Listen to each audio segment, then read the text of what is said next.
जय जय श्री राधे श्री हरिवंश राधा वल्लभ लाल की जय हो।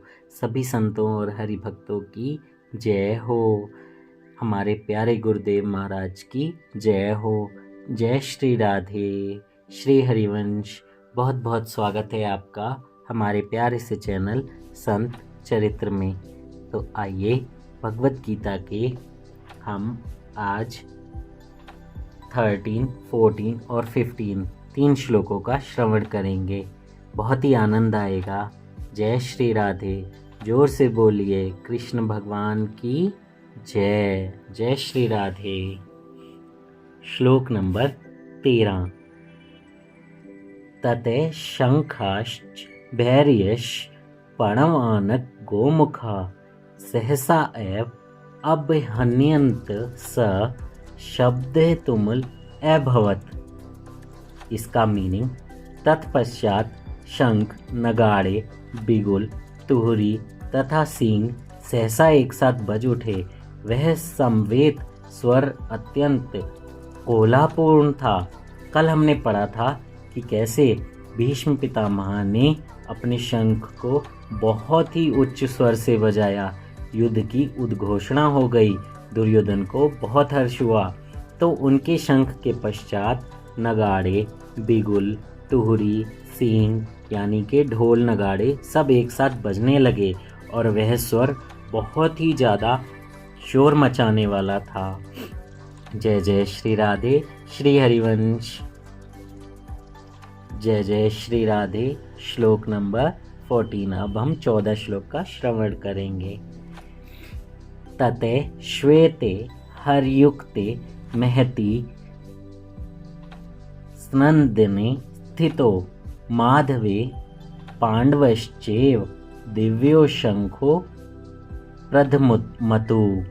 यानी कि इसका मीनिंग है दूसरी ओर से श्वेत घोड़ों द्वारा खींचे जाने वाले विशाल रथ पर आसीन कृष्ण तथा अर्जुन ने अपने अपने दिव्य शंख बजाए। जय जय श्री राधे। अब इसका हम तात्पर्य थोड़ा सा सुन लेते हैं। भीष्म देव द्वारा बजाए गए शंख की तुलना में कृष्ण तथा अर्जुन के शंखों को दिव्य कहा गया है। दिव्य शंखों के नाद से यह सूचित हो रहा था कि दूसरे पक्ष की विजय की कोई आशा न थी, क्योंकि कृष्ण पांडवों के पक्ष में थे। जय सदा पांडु के पुत्रों जैसी की होती है, क्योंकि भगवान श्री कृष्ण उनके साथ हैं और जहाँ जहाँ भगवान विद्यमान हैं वहाँ वहाँ लक्ष्मी जी भी रहती हैं, क्योंकि वे अपने पति के बिना नहीं रह सकती। अतः जैसा कि भगवान विष्णु या भगवान कृष्ण के शंख द्वारा उत्पन्न दिव्य ध्वनि से सूचित हो रहा था कि विजय तथा श्री दोनों ही अर्जुन की प्रतीक्षा कर रही थीं। इसके अतिरिक्त जिस रथ में दोनों मित्र आसीन थे वह अर्जुन को अग्नि देवता द्वारा प्रदत्त था और इससे सूचित हो रहा था कि तीनों लोकों में जहाँ कहीं भी यह जाएगा वहाँ विजय अर्जुन की ही निश्चित है। जय जय श्री राधे श्री हरिवंश। राधे राधे। जय जय श्री राधे। श्लोक नंबर 15। 15वां श्लोक श्रवण करते हैं। पांचजन्यम ऋषिकेशो देवदत्तम धनंजये पौंड्रम दधमो महाशंखम भीमकर्मा वृकोदरे। भगवान कृष्ण ने अपना पांचजन्य शंख बजाया। अर्जुन ने देवदत्त शंख तथा अति भोजी एवं अति मानवीय कार्य करने वाले भीम ने पौंड्रो नामक भयंकर शंख बजाया। जय जय श्री राधे। इस श्लोक में भगवान श्री कृष्ण को ऋषिकेश कहा गया है, क्योंकि वे ही समस्त इंद्रियों के स्वामी हैं। सारे जीव उनके भिन्नांश हैं, अतः जीवों की इंद्रियां भी उनकी इंद्रियों के अंश हैं। क्योंकि निर्विशेषवादी जीवों की इंद्रियों का कारण बताने में असमर्थ हैं, इसलिए वे जीवों को इंद्रिय रहित या निर्विशेष कहने के लिए उत्सुक रहते हैं। भगवान समस्त जीवों के हृदयों में स्थित होकर उनकी इंद्रियों का निर्देशन करते हैं, किंतु वे इस तरह निर्देशन करते हैं कि जीव उनकी शरण ग्रहण कर ले। विशुद्ध भक्ति भक्त की इंद्रियों का तो वे प्रत्यक्ष निर्देशन करते हैं। यहाँ कुरुक्षेत्र की युद्ध भूमि में भगवान कृष्ण अर्जुन की दिव्य इंद्रियों का निर्देशन करते हैं, इसलिए उनको ऋषिकेश कहा गया है। भगवान के विविध कार्यों के अनुसार उनके भिन्न भिन्न नाम हैं। उदाहरण, इनका एक नाम मधुसूदन है क्योंकि उन्होंने मधु नाम के असुर को मारा था। वे गौओं तथा इंद्रियों को आनंद देने के कारण गोविंद कहलाते हैं। वसुदेव के पुत्र होने का कारण इनका नाम वासुदेव है।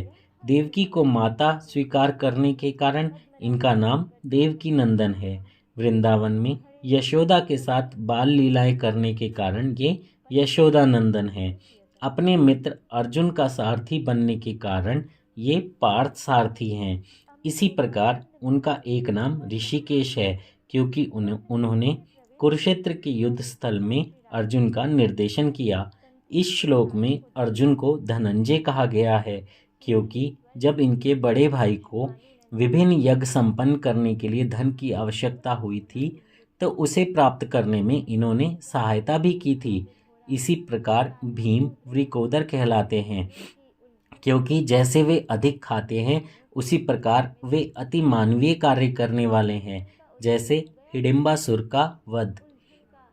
अतः पांडवों के पक्ष में श्री कृष्ण इत्यादि विभिन्न व्यक्तियों द्वारा विशेष प्रकार के शंखों का बजाए जाना युद्ध करने वाले सैनिकों के लिए अत्यंत प्रेरणाप्रद था।